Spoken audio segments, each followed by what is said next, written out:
place. Da-na-na-na, Mac and Perry. Go live to create. Da-na-na-na, Mac and Perry. Invite you to stay. Welcome to Tell a Story. I have on location here in Fort McMurray. I'm Michael Bartz. I make short films and podcasts about environmental sustainability. And this is my co-host, Daniel J. Perryman, local theatre and filmmaker based in Lethbridge, Alberta. And this is... Matt Salem, local filmmaker and graphic designer here in Fort McMurray.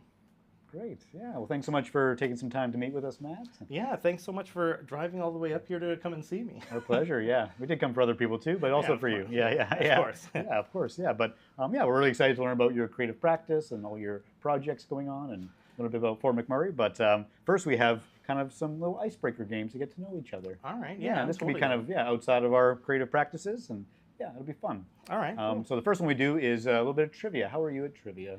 Oh, I'm pretty good at trivia. I don't want to, all right. toot my own horn here, but I'm pretty good at trivia. Okay. So. This is Fort McMurray specific trivia. Oh, geez. Okay, well, let's. Yeah. Just basically just searching online. We don't, nothing too in depth. But all right. Yeah. Well, it'll be multiple choice. Not too bad. I will pick which one. Maybe this one. When I was looking into Fort McMurray, because I'm not from here, I found out that there was a census that recently took place. Yeah, and so I thought, what a fun way to find some questions in the census. Yeah. Do you own pets? Yeah, I do have a cat. You have a cat? Yeah. Nice. Good. Squeaks at home. Squeaks. If she's watching. Yeah, nice. So I thought this is a fun pet-related question. I guess they asked how many people have pets in Fort McMurray as part of the census. And so they gave me some numbers. And so out of 100,000 people, they said, live in Fort McMurray, how many pets were reported across the municipality? And I rounded to the nearest thousand. So is it A, 10,000 pets? Is it B, 18,000 pets? C, 24,000? Or D, 51,000 pets? 51,000 would be like half of the people have pets, but I don't know that it's that high. I'm going to go with 24. 24? Yeah, 24. Solid guess. Yeah. It's actually 18,000. What the heck? 18,395. You know what? I bet it's because they don't allow pets on site, so that's probably why. They're just counting in town, so that's why I messed it up. That's why. Yeah. And I didn't look into it in super detail, but it's like household or individual, I don't know, but that's what the number they said. All right, and there was again, rounding, 11,000 dogs, 6,000 cats, so more dogs than cats, 200 rodents, and 18 horses. Horses, yeah, definitely. I've seen horses. There are just some up Tower Road if you drive up there. So people keep saying, walking their horses. So well, that was a good guess. Those 24, very solid guess. Good stuff. Yeah, interesting. Yeah, a little trivia. So I will pass it over to Daniel. He's going to ask you one more Fort McMurray-based trivia. Go ahead, Daniel. Okie dokie. My piece of trivia for you is in 1870, way back, Fort McMurray was originally established as a home for what? Was it A, a mining foundry, B, a Hudson's Bay Company trading post, C, the Molson Coors Company headquarters, or D, all of the above at the same time? That interesting question. It's like you want to go with the one that you think it's going to be, which is going to be the mining company, but I feel like it's B. Possibly. Yeah, I'm going to go with B. Yeah, well, good choice. It is B, Hudson's Bay Company Trading Post, kind of established, I guess, Fort McMurray in 1870. I do know that it used to be a trading post, and that was what kind of tipped me off, but I was like, it could have been a trading post for a mining company. Maybe that was what it... But anyways, I'm glad I got it right. There we go. Good stuff. Yeah, nice. Good. Now we're going to turn the tables, and you've got some trivia questions for us that we do not know the answers to. Or I do. Hopefully get them right. So, go ahead. So this one is about Daniel for me. Yes. And we will see how well I know. Yeah, and I love this question, by the way. Good. So I am a core member of the MacGuffin Media Group for Season 1 Nerdvana, the web series. It's quoted on our website with the phrase, "Everyone's a nerd about something," which is very true. What has Daniel recently nerded out over? Is it A, Zelda, B, Dungeons and Dragons, C, Magic the Gathering, or D, all of the above? Okay, those are good options. I'm glad you gave me some options. I don't remember him talking about Zelda ever. Dungeons and Dragons. I do remember when we featured Bolskit Theater, they talked about, I think, Magic the Gathering. And Daniel seemed quite excited about that. So I'm going to go with Magic the Gathering. You got it. You got it. It was nice. Magic the Gathering. Nice. And now we got one for you as well. There we go. So About me. get ready for this one. All right. My creative practice involves filmmaking. One of the films that I worked on is Miles Behind a Spider-Man fan film. How many Spider-Man films has Michael seen? A, 1, B, 2, C, 3, or D, 4? Ooh, okie dokie.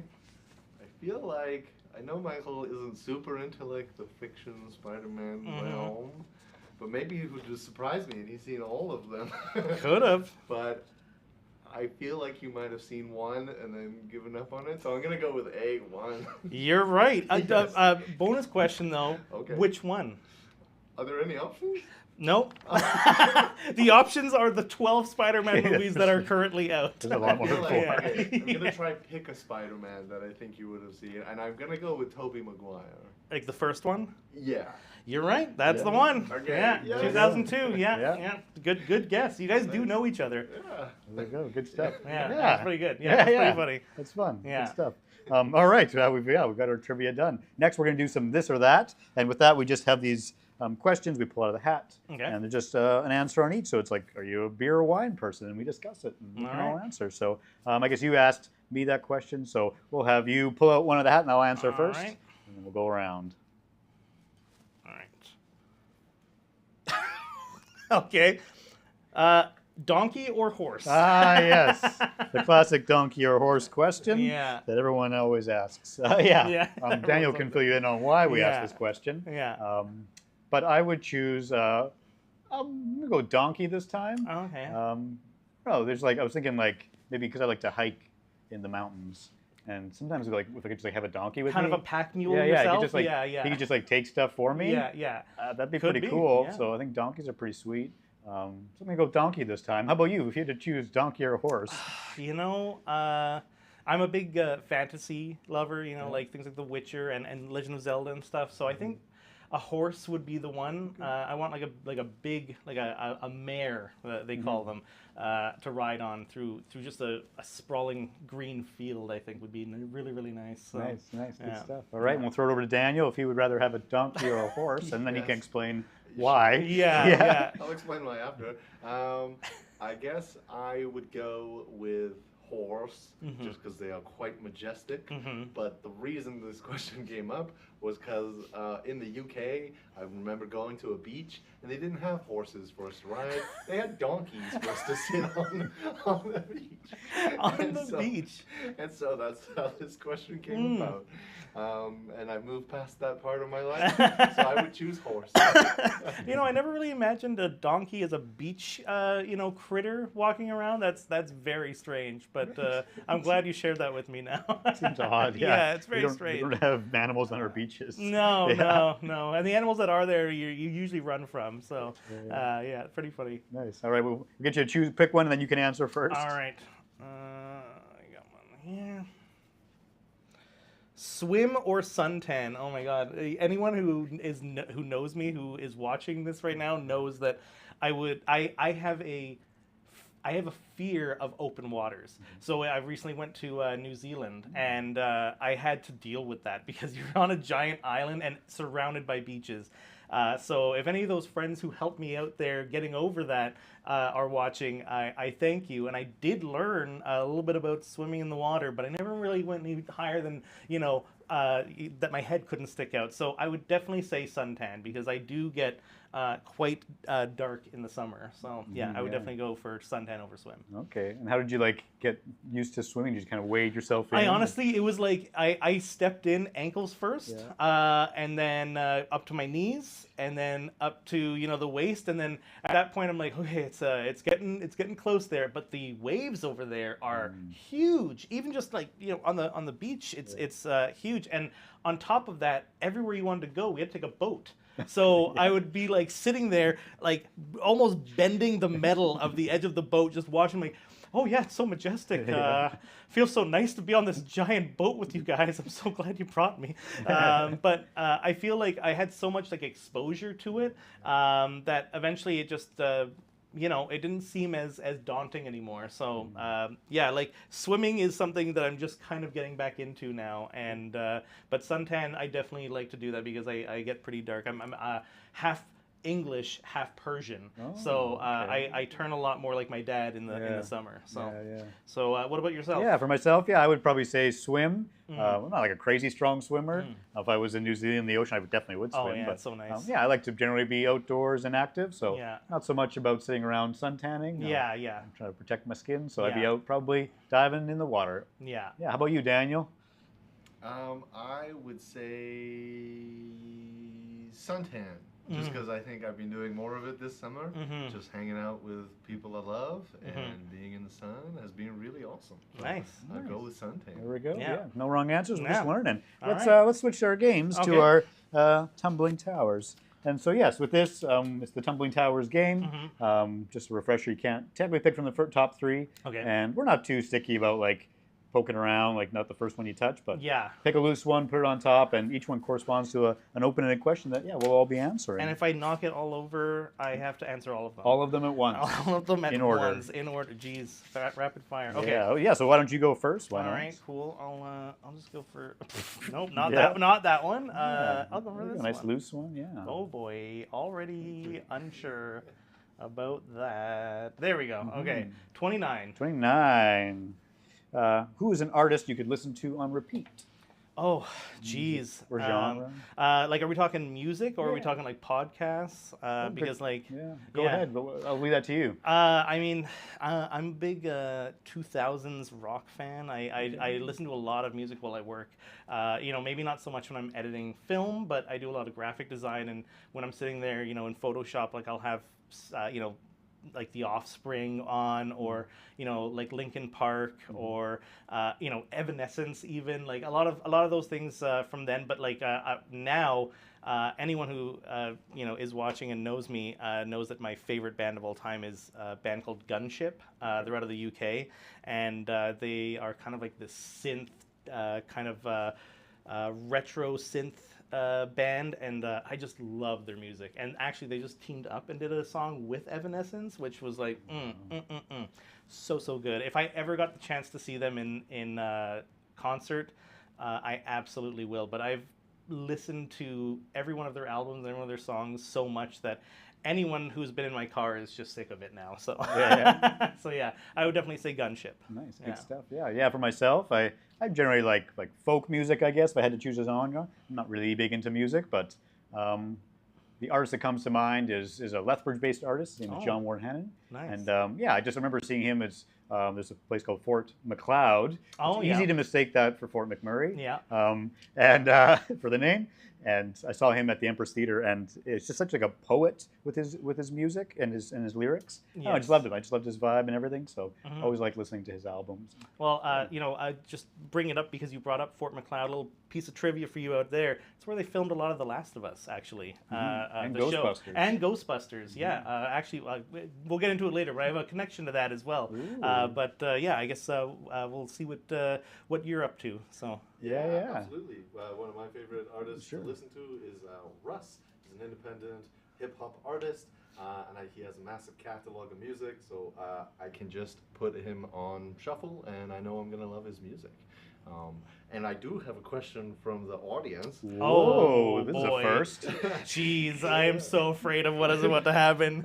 It's from Rapidly Tap. Oh no, I and know who that it's is. a question for Matt. Yes. And it says, "What have you gone through today?" What have you Is gone there something through? we don't know about? You look horrible. What have you gone through? That is so funny. So Rapidly Tap, that is my cousin, and we. The reason he's asking me that question is so we went through this this conversation of like we were talking about how we were kind of tired of people asking like, "Oh, how you doing?" or like, "Oh, what's going on?" And we're like, really, the more appropriate thing to be asking people these days is, "What have you gone through today?" And so it's kind of our thing now when we meet people or we talk to people, like, "Hey, what have you been through today?" Because someone's been through something. Yeah. So great question, Andrew, and thank you for asking. I've been through not much today, actually, just a bunch of coffees. So that's all that's been happening today. Early start to the day. Yeah, good start to the day. I like it. Good question. Yeah, that's so funny. Yeah. I guess like we can answer too, I suppose. Yeah. Wow. What have you guys been through today? Oh, well, we had the live stream kind of not work issues, so and we had to pivot with that. So I guess that was something we went through this morning. Yeah. That is very funny to me. Yeah, that's great. I guess I can pick one. Or I don't know if you have something you've been through this morning. Yeah, have you been through anything today as well? Other than that, it's so bright here at this time of year. Yeah. So like I woke up quite early this morning and had to force myself back to sleep. Yeah. But I was able to get to sleep. Yeah. To sleep. So that was good. It's something I've been through. Very, very true though. You like wake up and you're like, oh shoot, I'm late. It's so bright out. And you're like, That's what? fine. 4 a.m. Yeah.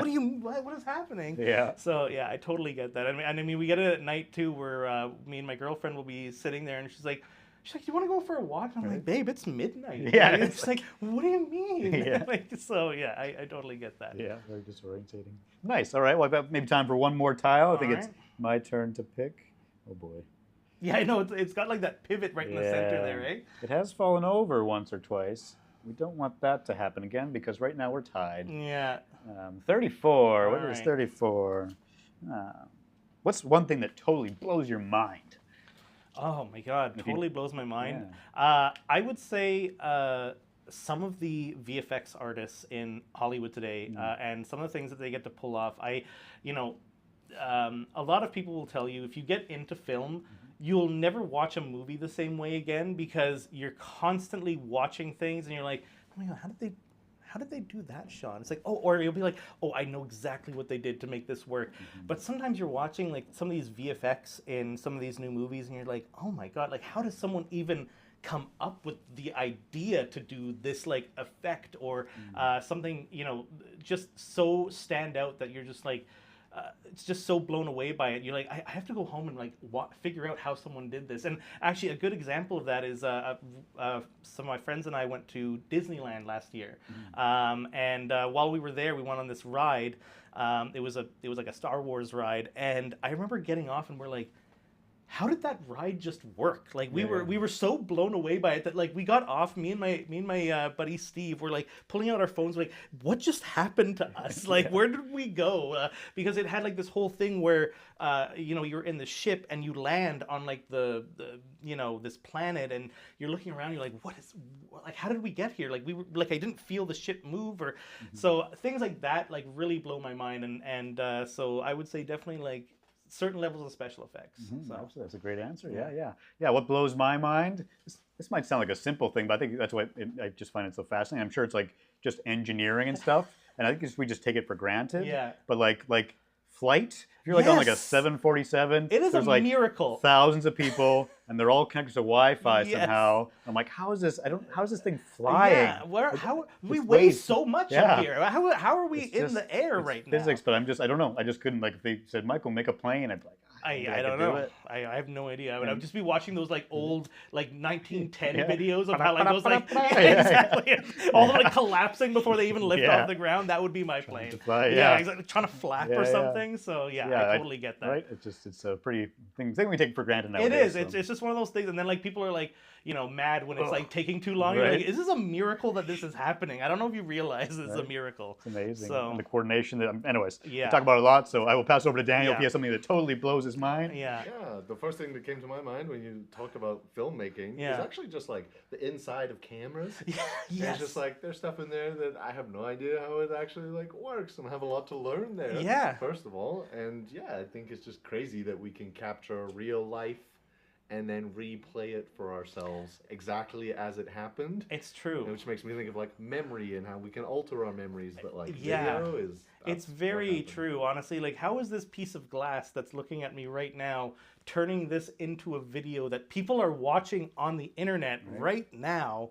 How is that happening? Like, that just, things like that do blow my mind. It's like one of those things where, again, you take it for granted, but the more you think about it, the more you're like, no, wait, how?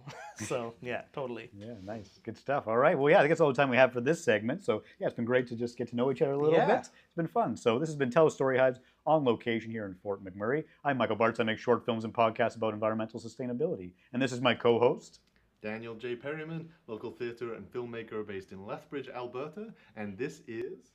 Matt Salem, local filmmaker and degenerate in Fort McMurray. All right, we'll be right back.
Welcome to Tell a Story Hive on location here in Fort McMurray. I'm Michael Bartz. I make short films and podcasts about environmental sustainability. And this is my co-host, Daniel J. Perryman, local theatre maker and filmmaker based in Lethbridge, Alberta. And this is Matt Salem, local artist here in Fort McMurray. Great. Yeah, well, thanks so much for spending some time with us, Matt. It was fun to learn about each other a little bit. Yeah, things totally. that blow our minds. Yeah. Yeah, it was great. Learning what we've been through today. We've been through, yeah, been through a lot. Yeah. A lot. Yeah, but yeah, this segment we kind of call the interview, and we really enjoy when we meet with artists, just learning about their journey, because everyone's journey is different. There's always something to learn, to be inspired by, and discover what your path has been. So we'll have a nice chat. Yeah. So yeah, I guess if you can, like to start, just kind of maybe can you kind of describe your kind of creative practice in general? Yeah, sure. So I kind of define myself as a mediamancer, which is a term I came up with because I was trying to figure out what to call myself, because I do dabble in quite a few different artistic practices. So I do a lot of filmmaking, I do a lot of graphic design, but I also do special effects. I do some VFX and stuff like that. I've also done quite a few different projects. I'll work as crew. I'll do whatever I need to do. But I just love doing what I do, and I am probably one of the only full-time artists that live here in Fort McMurray, because almost everyone you'll talk to, like they are, there's lots of artists here, but they work on site or they work somewhere else. But I just do this stuff myself. I have my own company called Hexwave Media, and I just kind of contract whatever people need from me out to whatever they need. So yeah, I do a lot of that at home. I'm doing a lot of graphic design these days, but I do have a few film projects in the chamber ready to go off at any moment. So that's great. Yeah, and it seems like possibly like having those different avenues for your creativity maybe allows you to be a full-time artist. Yeah, and that is kind of how it came to be, because I used to be a local TV producer here in town, and what ended up happening was there was a large budget film that came up here, and when they came up here, I'd helped do some scouting for locations, because they didn't have anyone up here who knew the area, but I knew, if they wanted something like this, I knew where to go. And on top of that, I found, everything else they needed. They needed a chainsaw for a bit, and they needed this and that, and I kept finding these things for them, and they loved working with me. They were like, we want you to work like with us when we come up there for like the 2 weeks that we're going to be filming.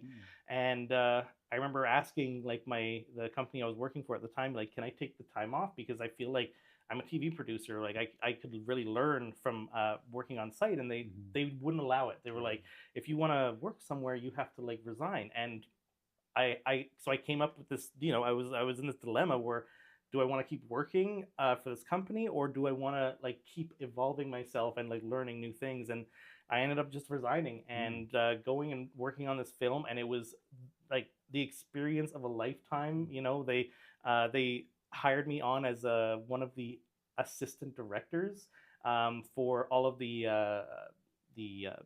extras at the time. They usually call them third assistant director. And it was amazing, and I don't regret it. But sometimes you're just put into that situation, and I don't also, I'm not telling everyone out there, go quit your job and become an artist. Don't just go out there and do that. It's not an easy thing. It's not like it's been like, all sunshine and lollipops the entire time. But has it been worth it? Absolutely. So yeah, and it's also my understanding, I think, is this wasn't from one day to the next. You're suddenly, you had a bit more of a journey before that, I'm assuming. Yes. When did you first start in this creative process? I'm gonna really date myself here, but my first graphic design work I ever did was for Blockbuster Video. So if you're anyone born in the 80s or earlier, you'll know what I'm talking about. But pretty much anyone else, like, you mean that one they did the show on Netflix? Yeah, that one. So I did some graphics for them for like their upcoming games and stuff like that. Okay. I would make these sheets, and then they would like send them to other stores and stuff like that. But that was long ago, back when I lived in Ontario, and then I, in high school, I filmed a lot of stuff with my friends, just like kind of stunts and whatnot, like just kind of what high school kids would film. And we filmed that a little bit past high school. And then I went to school for business, which, didn't really spark my interest as much as I had hoped. But I mean, now I run my own business. So, I mean, there was a little bit that came over from that. But it wasn't until I moved here to Fort McMurray in 2012. And when you move to a new place, like I had one friend, but I didn't really have too many friends going around. And I had heard that there was a filmmaking society in town. I attended their first like workshop, and I met some of the people who would become like my best friends in town. And from there, actually, it was Story Hive who really sparked the biggest change in my life as far as it goes for film, because we had applied this was a very early grant that they had offered for a season of a show, and we made this show called Nerdvana, the series, and we filmed it here in Fort McMurray. And an interesting a little bit about this, so this was in 2016 that we applied for this, and me and my friends, we were so excited about this this idea of this show based on this comic book store that already existed here in town, and how these people would go to these places inside of these comics like they were real. We applied, and we ended up finding out that we got the grant the day of the big wildfire that happened up here in Fort McMurray. Oh. We were literally on the plane flying out, and Story Hive called us and they were like, "Hey guys, we're so excited to tell you got the money." And we're like so excited, but at the same time we're like, oh my god, I hope we have somewhere to film when we get back. And luckily we came back months later. It took probably at least like 2 months, but we got back. There wasn't even everyone back in town yet. Like we had gotten back pretty early. We went out there, we filmed that pilot episode, and didn't even ask for an extension, and still got it in time. And they loved it so much that in the end they ended up funding the rest of the season. And now there's a 10-episode series of that on Story Hive's YouTube page. So you can check that out now. It's up there now. So that's a crazy story. Yeah. Yeah. Wow, yeah. Kind of wish they'd asked you what you've been through today when they call you. Yeah, they'd asked what I've been through today. Oh boy, I would have given them an earful at that point. But we were so glad to have gotten it, and it in the end it really brought us closer as friends, and we ended up executing on something that I thought was really, really cool. And now, it's been years since we did that, and we've done many other projects together with MacGuffin Media. That was like the founding of MacGuffin Media, which I'm a part of, was making Nerdvana. But since then, we've done a Spider-Man short film that we filmed, again, in a tumultuous kind of situation, because we filmed it during COVID in 2021. But this was during what they were calling Jason Kenney's Hot Boy Summer, where there was a little bit of the restrictions lifted, so we could go there, film it.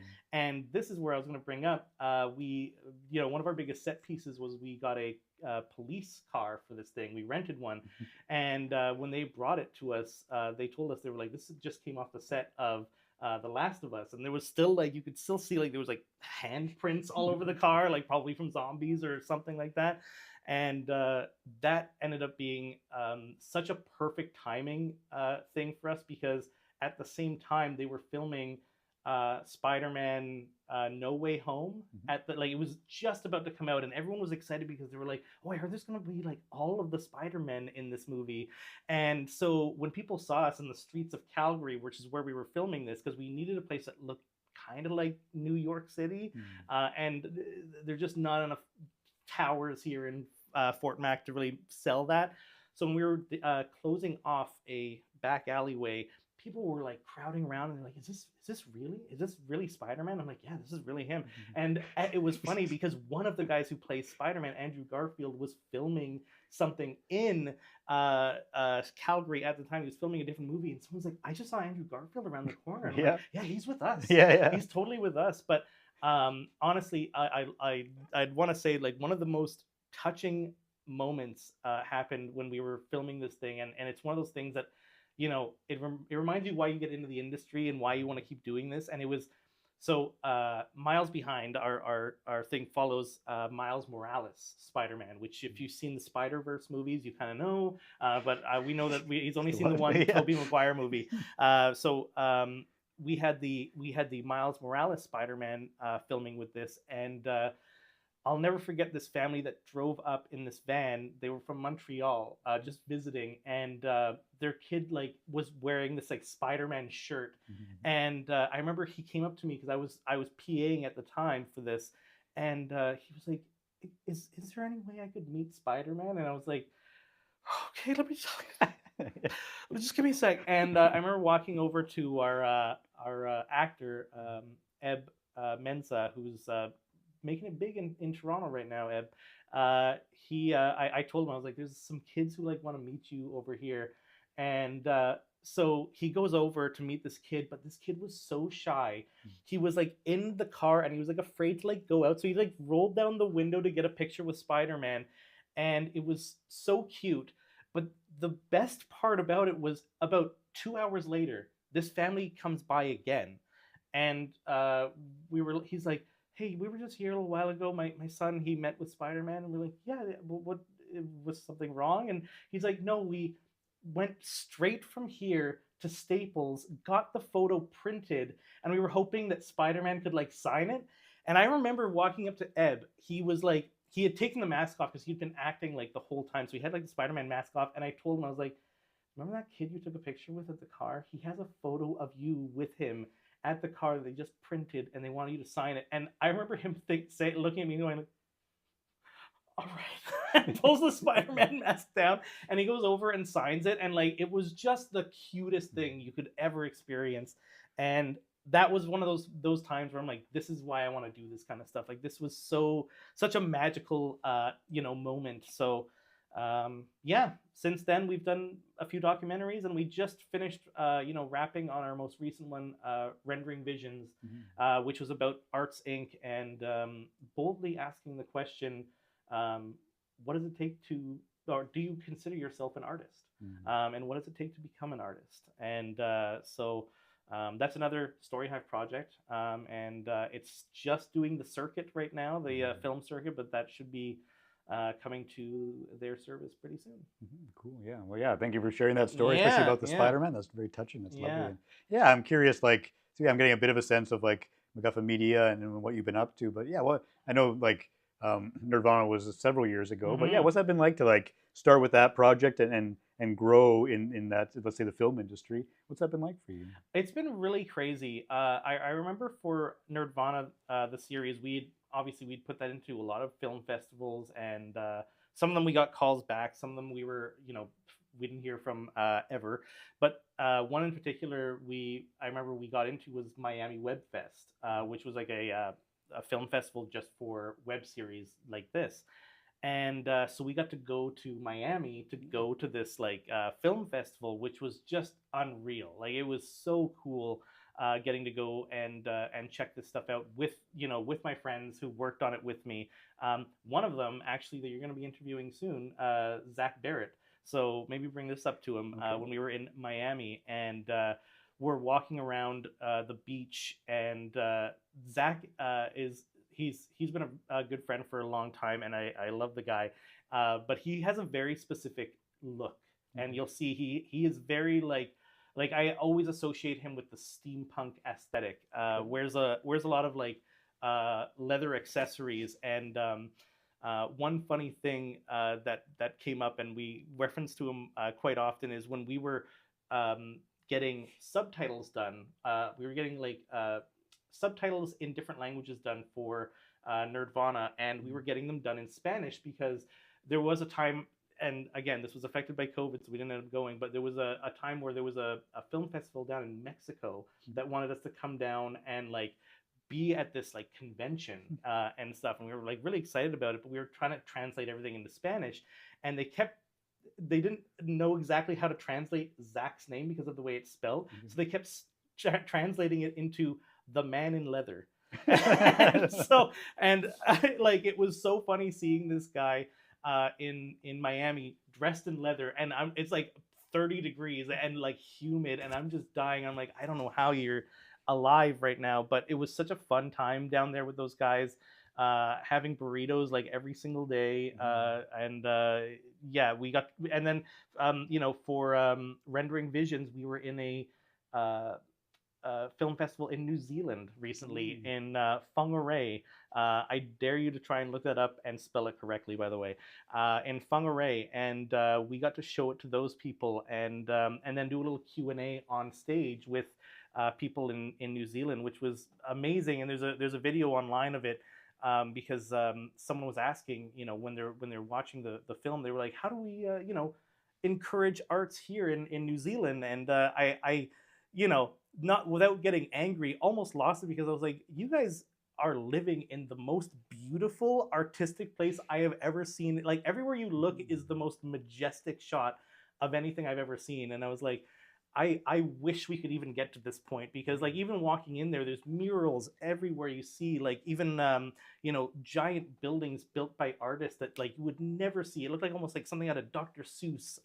You know, it just looked so beautiful, and everything there, it was just the most majestic thing you've ever seen. So yeah, it's been like a really cool journey, and now I'm working on my own project that I'm trying to get funded through a few different means. So I've kind of come up with an idea for a show that I'm going to start writing, and hopefully I'll be able to be like the front runner for this, because almost everything I've worked on with my friends, but I've never been the one who came up with it or like started the idea. And so that's what I want to be for this this new project. So that's exciting. Maybe we can learn a bit more about that in the showcase, possibly.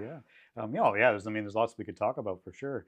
I guess one thing that comes to mind. So with like, let's say, Rendering Visions, like touring that and like bringing it to New Zealand. Like what sort of reactions were you getting? I know you mentioned like bringing art, but like like that's such a different place, and to like learn about Fort McMurray, which I feel like to them would be like a totally foreign place. What sort of reaction did you have at that festival? It was actually just so nice. They were so welcoming and so pleasant to talk to, and it seemed like this this film club, I guess that's what it seemed like to me. It's almost like this film club that just like screens a lot of movies and shows and stuff like that. It was a lot of like an older audience, but they seemed like they had the most questions. They had the most interest in what we were doing. And it was just so crazy to see. One of the funny things about it actually is we do have a kind of a special effects shot at the very beginning that sets the setting of where we're filming this, because we wanted to make sure people knew that we're in Fort McMurray. And often people just put like a little, you know, subtitle saying Fort McMurray, Alberta. But we had a special effects shot that I put of the bridge that you probably drove to come over here, where I had this giant kind of three-dimensional Fort McMurray, Alberta sign. And we looked at that when we were about to screen in New Zealand. We're like, you know what? We should probably also put Canada on here, because even if we put Alberta, people are like, is that a country? Is that like, you know, like I don't know if they're gonna know where that is in New Zealand. So we went back and added a couple of shots to add a little bit of like coherency to a lot of this. And so yeah, it was just really nice to talk to some of those people in New Zealand and answer their questions, and everyone was so like welcoming. And the director, Ashley Lawrenson, who is actually from Whangarei, New Zealand, you know, she was our guide the entire time we were in the country, and we were there for like 3 weeks. You know, I got to do every Lord of the Rings thing possible while I was there. It was amazing. Yeah, I think a big part of it was like, you know, it was so special to her because not only is it debuting in her hometown, but also her family, her mother, her father, her sister, her brothers, they all got to come and watch it with her for the first time ever. So it was just such a special moment for everyone, and like I wouldn't trade it for the world. So yeah, sounds great. Yeah. Oh, that's great. Yeah, I guess maybe we can just touch on a bit more on kind of you talked about Rendering Visions. It's about creating art in Fort McMurray, and you've been here a while. I guess what is it like to create art in Fort McMurray? Yeah, it's very different. Like I would say that if there's anyone out there who is looking to start becoming an artist, Fort McMurray is a great place to do it. And partially because the community here who is artistic is such a close knit group. Like everyone here is willing to help and reach out and give assistance when they can. Where I know that in some of the bigger cities, like where I'm from in Toronto or Vancouver, it is a little bit more cutthroat. Where you might ask someone for help, and they're like, "Well, I do that, so I don't want you to take my clients or whatever. I don't want you to step on my toes," kind of a thing. Whereas here, it's like if you ask anyone, they're like, "Oh my God, please! Like we need more people that do this. Like I desperately have too much like work on my plate," kind of a thing. So the community here is so tight knit, but the problem is the outside of that close knit community. You do find a lot of resistance here, and I think that it's because this is a working town. This is an oil town, and a lot of times that people, if it doesn't have to do with oil, it's like, well, why are we even doing it then? And it's like, well, because everybody needs art, and like a lot of people, I think just don't realize how much art they take in every single day. Like when you're done work and you go home and you watch Netflix, like you're taking in art, or you sit there and you play Call of Duty. I mean, even Call of Duty is art. I often tell people, like, I'm a big gamer myself. I love video games. I always have. And I always find, like, I would say, like, video games are like the Avengers of art, because you literally pull in artistic people from, like, illustrators, 3D graphics people, voice artists, actors, everyone has to come together to pull this thing together and, like, make it work. So, yeah, there is a bit of resistance, but I feel like that resistance in this town has really started to get a lot quieter, and the arts community has gotten a lot louder. So it's been a really interesting thing to watch the arts community in this town grow, and I can only hope that that's going to happen more once Arts Inc., the first of its kind arts incubator in Fort McMurray, finally opens. Okay, yeah. And what do they have going on there? Well, that's so there's an old theater in town that's been kind of just sitting there for a while, because we have a brand new one across the bridge, which is so nice. It's so nice that now I go to other cities and I'm like, I wish I could be sitting in my recliner leather chair at my theater here in town. But it's been closed for a long time, and now the city and the Arts Council of Wood Buffalo, which is where we are right now, have purchased the building, and they're going to turn that into a space where people can work and create and collaborate, because there really isn't anything like that in this town right now. And that's what really makes it difficult, because I mean, even as you can see right now, we are in the basement of Arts Inc., or of the Arts Council office, because I couldn't really find anywhere else to have this interview. And that's kind of why I actually asked originally if I could film in Arts Inc., but it's literally just a gutted building right now, and we shouldn't really be in there just yet because there's construction happening. But I think that this is a really good analogy of like what Fort McMurray really needs, which is more support for artists, more places to develop that, because the real issue in this town is you can only be an artist in this town for so long before you hit the ceiling, and then you have to send people out of town to continue growing. Like there's not really that next step, and I've done a lot of mentoring and tutoring in town, especially for like high school students. And they're getting to the point where it's like they're like, oh, look at what I'm creating. I'm like, this is great. And they're like, well, where do I go from here? I'm like, somewhere else. I'm so sorry, but like somewhere else outside of town, because you don't really have we used to have Keanu College that supported artists by having arts courses here in town, and that's all gone. They got rid of the arts center. They used to house this very organization, the Arts Council, in their building, and they kicked them out as well. But there's just not enough support for the arts in town, and I really hope that that's what changes next. So yeah, oh, absolutely, yeah. I think obviously there's a need for that, and yeah, it seems like you're actively making stuff and trying to be part of that. That's all you can do, is just like the best rebellion is just doing it. Like you just got to do it, and hopefully people follow. I'm sure they will. Yeah, that interests me. That was something I was going to ask about, was about the mentoring. Yeah, what sort of like mentoring are you doing specifically? Yeah, so I do a lot of mentoring with a school here in town, Father McCready High School, and they have a media arts like program there, and working with these kids has been just such a crazy eye-opening experience for me because I had never really done anything like that before. I'd always kind of been like, I don't know, skeptical about working with kids. I didn't really know how to do it before. And I also just didn't know how they would react to what I'm trying to teach them. But like seeing some of these kids and like, what they do is they're creating yearbooks in there. They're trying to do like a local like show where they update kids onto like what's happening around the school and stuff like that, or just making zines, which is like one of my passions right now is making zines. I just freaking love them, which are just tiny little magazines of whatever. It's super easy. It's super fun to do, but teaching these kids, they just like absorb this information so much more than teaching an adult, where like you really get that cognitive like pushback, where like it's like when you're an adult, you can only learn so much before you're just like, okay, I can't learn anymore. I gotta stop. Whereas kids are just like, oh, we can just keep taking it. We can just like keep like taking this information and learning from it. And then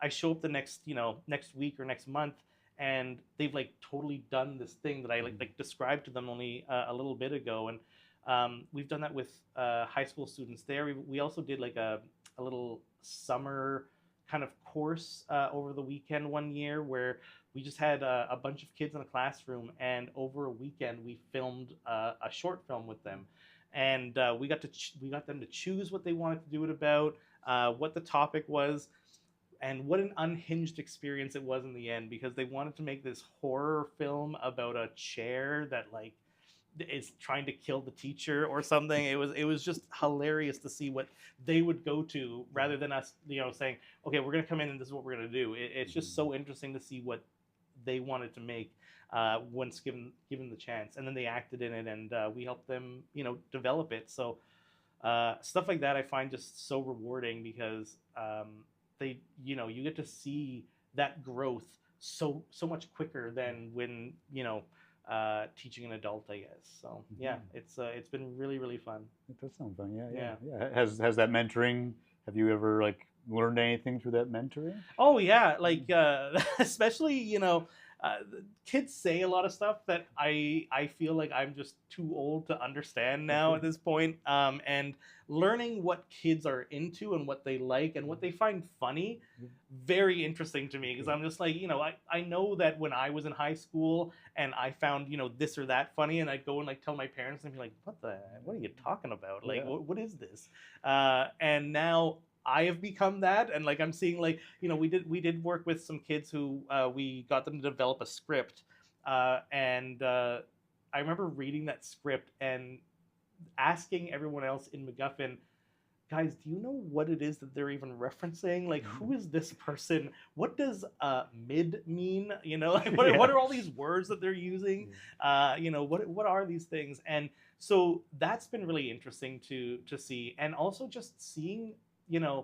It's so much more interesting seeing something start to bloom than to see it already bloom, because you're literally watching them like figure it out. And sometimes when you watch someone figure something out, it teaches you like, oh man, why wasn't I doing it that way? Like that seems so much easier, but because I've been doing it the same way my entire life, I never would have thought to even check to do it this way. So it's been really, really rewarding. And I think the biggest thing for me was when I helped this one girl in the class, and she was always so excited to see when I would come to mentor in this class, because I wasn't there all of the time. But whenever I would come, she would always have lots of questions for me, a lot of graphic design questions. And last year, I remember going to McDonald Island here, going to Second Cup, and she was working there. And I was like, oh, how are you? And she's like, hey, I just wanted to know that like I got into university like for graphic design. And she's like, you really helped me out in getting there. And I'm like grabbing my coffee and just like, thanks. That's so great to hear. And like you just try to hold it in, but it was just like so nice. And like she came and like gave me a hug, and I was just like, this is again one of those moments where like this is why I'm doing this kind of thing. So yeah, that was really nice. Yeah, it sounds like you're really having an impact on the community. Yeah, I try to have a good impact anyways, because I know there's many ways to impact your community, and the best way you can. That's you do what you can. Yeah, absolutely. So- Yeah, sounds like you're doing a lot. Yeah. Yeah. Yeah, I guess, I mean, yeah, we could take the conversation in different directions, I suppose. Maybe like I was curious, like I'm always interested to ask people, because a lot of times creatives, like, yeah, you're working full time as a creative, Yes. and about that experience and like, yeah, I guess, yeah, what's that been like for you to like, because I assume you had when you left that one job and to go onto the film set and work, and Yes. yeah, what's that been like to now be a full-time creative in that process? Yeah, there was doing that was a big jump for me, because when I first moved here, like everyone who comes to Fort McMurray, I was working in like a construction like job, very physical outside a lot, and so I would just kind of do it on my spare time, like meet with MacGuffin, write with them, or film with them, taking off a little bit of time here and there to do that. But then I just found like I just wasn't enjoying the job as much as like the construction job paid the bills. It was great that I took that step, because that ended up paying for a lot of my equipment and a lot of the things I wanted to do. But in the end, I just wasn't really happy doing that kind of work. I wanted to get more involved in the arts, and that was when that job with the TV production came up, and I applied for that, and it was a little bit better, because now I got to work with film production. I got to work with another guy in town, also named Matt Lorenz, if you're watching, and we produced a lot of stuff in town. And it was funny, because we got known around town as the Matts. When we would show up, like they were like, "Oh, the Matts are here to film something," obviously, and that happened a lot. It was really fun. And then I, eventually took that big leap, like I said, and left that job to do this full time. And at the beginning, it was hard. I had, when I first left, I had a few clients in town who I was working with, but it was always just like, I would go like a month or two and have almost no contracts or nothing to do. And then another month would come up and I'm so slammed. It was just like unbelievable amount of work to try and finish in a month. So it just kind of went back and forth, and now I'm in a kind of a more stable position now, where there is a lot of work coming in, but it's not as overwhelming as it used to be, because I kind of know a lot more. And they always say get good first, get fast later, and now I've finally gotten to that point where I've gotten a little bit faster, because I've been using so many of the tools that I've been using for so long. So that's been really, really helpful. But there's been so many big learning curves, especially up here in Fort McMurray, because we have very, very specific conditions, and we have very, we were talking earlier about how the sun doesn't go down. Right now we have we're in the middle of those few days where it's like it never really fully goes down. It just kind of dips down and comes back up, like in the middle of the night. And then in the winter, we have the opposite, where we have a few days where it just never rises. Like you just kind of get like a little bit of a sunrise, and then it comes back down. And I'll never forget, there was a moment when we were filming Nerdvana, the series, and it was one of our first days of filming, when we had done the pilot, and now we had the money to film the rest of the series. And I remember at that time, we had just all kind of watched the first Wonder Woman movie, and we really liked it, and we were like, oh, we want our own like Amazon like army for this like scene. And so we had recruited some of the girls from the local CrossFit gym for this scene that we were filming at the local dump just outside of town, because the scene was supposed to look like a ravaged planet that had been like kind of desolate, and we were like, oh, what better place to film than the dump? And I'll never forget the day before, we looked at the weather, and it was supposed to only be like -12, which is like, pretty cold still, but like manageable. And when we got there, it was like -29. And the things that we learned about filming in like -30, -29 degree weather that day will stick with me for the rest of my life, because we were frantic about, we were taking hand warmers and taping them to our batteries just so that they wouldn't die too fast. We got a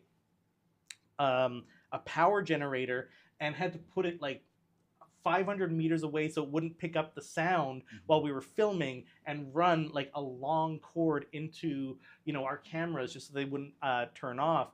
And I remember when we were filming, the outfits that we had for all of these, like, you know, this Amazon army were basically just like Under Armour and like plastic armor that they would wear over top of that. So it was like not super warm. And every time the director, our director Tito, would yell cut, we had cars running off camera, and they would just run in there and like warm up, and, you know, then come back out for another filming. But like, it was just crazy how like none of our lights were working, because we learned LED lights not great in minus 29 degree weather. So yeah, we've learned a lot about filming up here. So if you guys are ever wondering out there what it's like to film in the freezing temperatures, we got some tips for you. So just let us know. Yeah, absolutely. Yeah. Yeah. Good advice. Yeah. Yeah. Yeah. Well, yeah. That's all the time we have for this segment. So I've really enjoyed the conversation, and learning Yeah. about your practice. It's been great. Well, thank you so much for coming. Yeah. Yeah. Yeah. So this has been Tell a Story of On Location in Fort McMurray. I'm Michael Bartz. I make short films and podcasts about environmental sustainability, and this is my co-host, Daniel J. Perryman, local theatre and filmmaker based in Lethbridge, Alberta, and this is Matt Salem, local frozen guy here in Fort McMurray. All right. We will be right back.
Hello and welcome back to Tell a Story Hives on location in Fort McMurray. I'm Daniel J. Perryman, local theatre and filmmaker based in Lethbridge, Alberta. This is my co-host, Michael Bartz. I make short films and podcasts about environmental sustainability, and this is Matt Salem, local camera owner here in Fort McMurray. Amazing. And what type of camera do you own? I have a Blackmagic 6K Pro. It's pretty nice, but very heavy. I've used it like for years now, and my forearms are super jacked from it. So, yeah, they are. Yeah. Nice. I thoroughly enjoyed your icebreakers and your interview with Michael. Thanks. And I'm super excited to dive into your showcase segment here. All right, cool. And yeah, I think we'll dive right in with All our right. first piece. Yeah. This was taken in 2017, I believe. Yes. I affectionately call it Babyface because you Yeah. look quite young in it. I do, yeah, and I know the picture you're showing is me as player one from Nerdvana the series, and that was filming inside of Nerdvana, the comic book shop at the time. And funny story, actually. I know we've talked about Nerdvana quite a bit, but like one of the things that's kind of funny is if you actually go back and watch the show. So between episode 1 and 2 was about a year. Right. And I remember watching episode 1 and thinking, I was like, I wasn't really happy with how I looked. And then we got, the money for the rest of the season. And I was like, okay, I'm going to really work on myself and like, get myself in shape and like look better on camera. And I ended up like losing like 20 pounds by going to CrossFit. I was going like all the time. At that point in my life, and I also got laser eye surgery, so I didn't need the glasses anymore. So in episode 1, the glasses I'm using are because I need them to see, but in episode 2 and on, they are just fake glasses that I'm wearing that have like the glasses in them, but they don't really do anything. And I remember our director was like so mad because he's like, this is so inconsistent now. It just like I almost look like a different person from episode 1 to episode 2. But I was happy with the way I looked, so I was glad that I ended up doing it. But I'm actually wearing my shirt from Nerdvana right now. This is the shirt that I wore in the show as player 1 right now. Yeah. So. No, that's awesome. Thank you so much for that insight. Yeah. And the thing it brings to mind for me is just that idea of, we talk a lot about, or you did talk even with Michael about how like art is important in everyday life and people taking so much art and that it can be a catalyst for change. And it's just like it literally changed. Yeah. Like you literally changed. I literally changed for it. And like there was one day where I had finished filming on location for Nerdvana the series, and literally like later on in the day I had a CrossFit competition that I was involved in, and so I went from there to there, and the next day we were filming, I was absolutely dead. I remember your forearms. Yeah, like everything was just like so sore. And there was this one guy in the cast, Jeff Ingram, who ended up moving up here afterwards, and he's like a professional bodybuilder. And I remember telling him, I'm like, well, I'm actually gonna go and do a CrossFit competition right now, and he's like, why would you be doing that now? And I was like, I don't know, but here I go.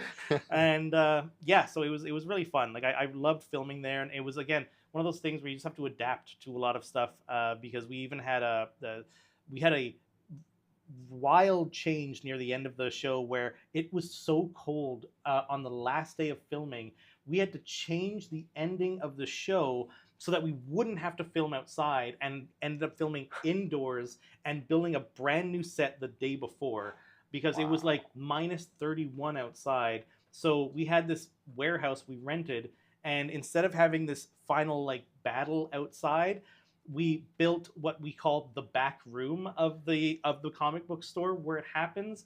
And it was funny because the warehouse we rented was so big that like when you see it, you're like, why wouldn't this be like the front of the store? Like this is huge. This is way bigger than the front of the store. That we just had to adapt. So we were like up all night writing, all night like building this new set. But it ended up turning out pretty well. So that you just have to adapt up here with the weather changes. Yeah, and I'm so curious about adapting and like what kind of tension does that put on the team, or like how do you those like people conflicts and like how do you navigate that? It really was something that was like it was tense for a moment there because we didn't just have to like, you know, build a new set. We had to rewrite the ending. We had to rewrite lines, and like lines that we had already practiced so many times over and over. But luckily with film, unlike theater, it's like you can at least do a few more takes. You know, if it doesn't work out, you can do that. But we were also not expecting to build this extra set, and had to be out of that place as well that same day. So we like filmed it, and then there was one extra scene we had to film somewhere else back at the store. A small group of them went back to the store, and the rest of us stayed back and like disassembled this warehouse where we had 4 sets built in this one warehouse, which was amazing to see because everywhere you looked totally different. Like there was a fantasy setting over here, back room of the shop over here. There was like this little hut we had that was supposed to be outside, but it was just too cold outside. And that was another thing, was this hut that we had built. Originally, we had this great place where we were going to film this section where the 2 main characters find like shelter in this fantasy world they've been in. And a friend of mine had actually built like this hand-built kind of cabin in the woods just outside of town, and it was the most perfect place to film this thing. But the leading up to the filming, only about a week before we were ready to go, we had a substantial snowfall, and the weight of the snow made it collapse. So then we had to rapidly build like this new place to film indoors, so that at least now we wouldn't have to be outside in -30 to film it.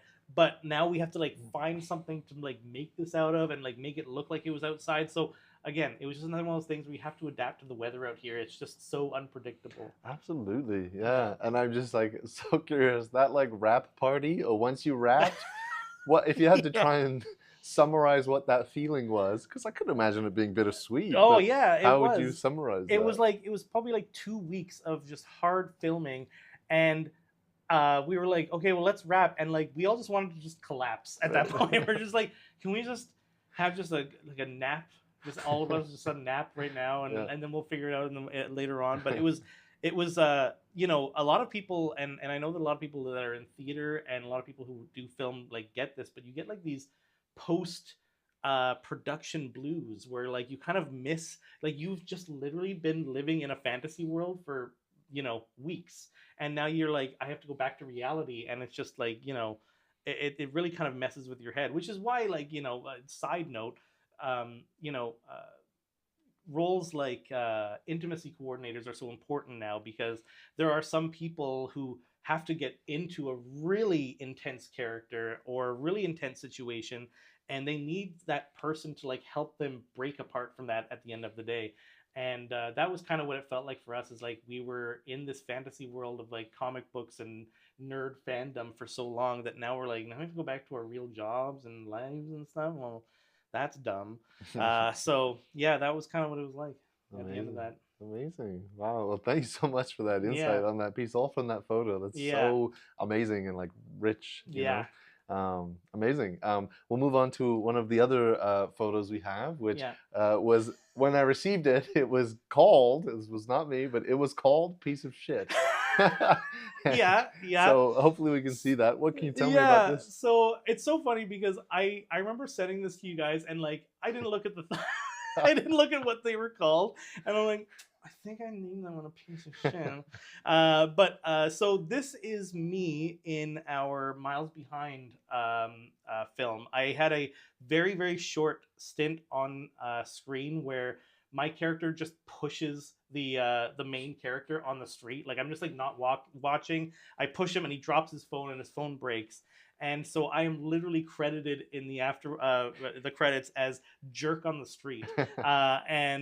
So yeah, that was me in that role, where like I'm literally like 5 seconds. I don't even know if I have any lines, but I'm just supposed to be like this hot shot guy on his phone walking down the street, and I knock his phone out of his, and I'm not like apologetic of all. I'm just like, what are you doing? What are you walking into me for? So that was very, very fun, and that was in the streets of Calgary filming that. So that's why I look like such a hot shot in that video, in that image. Totally, yeah. And what's that like? Just like that balance between, you know, being in front of the camera, but also like having a very large role behind the scenes, Yeah. and just like what is that dynamic like Oh yeah, for you? it's very like you I don't know that everyone can do that, and like not that that's like a shot against anybody, because it's difficult, because you suddenly are just needed in front of the camera. And I know there's a lot of big directors out there who love to like self insert themselves, like Kevin Smith and stuff, like, or Peter Jackson, for instance, like he's always playing a small role in every single one of his movies. And you suddenly have to like think, okay, I'm not about making the movie, I'm about being in the movie now. And honestly, one of the things is like my favorite kind of character to play is a jerk character. So when they were saying like, oh, can you like just be a jerk on the screen, I'm like, yeah, of course.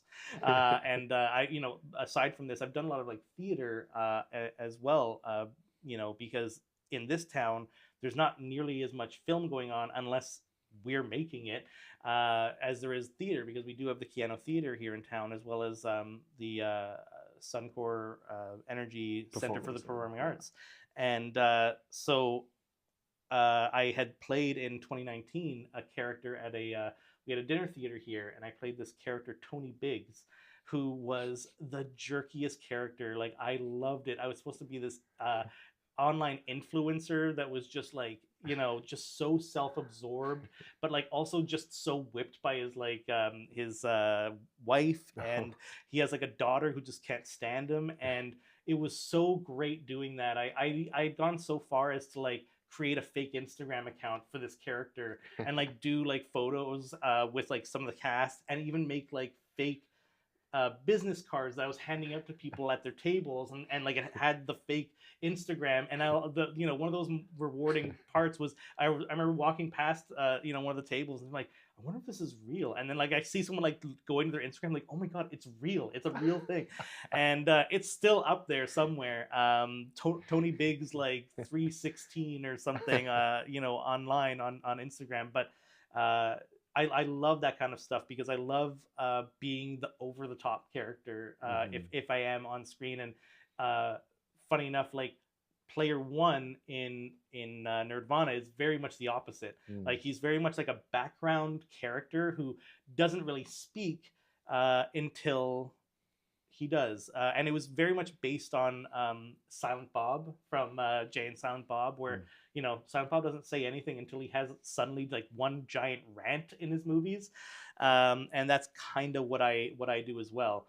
And so spoiler alert, but yeah, if you haven't checked it out, it is online to go and check out now. But that's the kind of the kind of characters I like to play. Yeah, that's awesome to get that insight. Yeah. You did talk about rendering visions quite a bit in your interview with Michael, but I know that design is a large part of your practice. And so maybe if we can see that, you could speak a little bit to the design for that poster specifically. Yeah. So this was oh my gosh, making the poster for Rendering Visions, I swear we went through like 6, 7, 8 designs for this thing. But really what it came down to was this design specifically, because it was for Arts Inc. You see like in the picture, that's the building that Arts Inc. will eventually be. Right now it's just this kind of desolate theater. And it really inspired me to do some research on Bauhaus, which was an art center that came around just after World War II, which was the first of its kind to kind of be a in-house building for every type of art. Where before you would have like different places that would like be for the painters or for the actors or for the performers, whatever it was.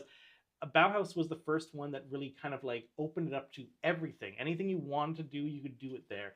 And so they ended up having their own kind of style. And that's what I based this off of, because I was like, that's what Arts Inc. really wants to be, is it wants to be a place where any artist can come and practice their,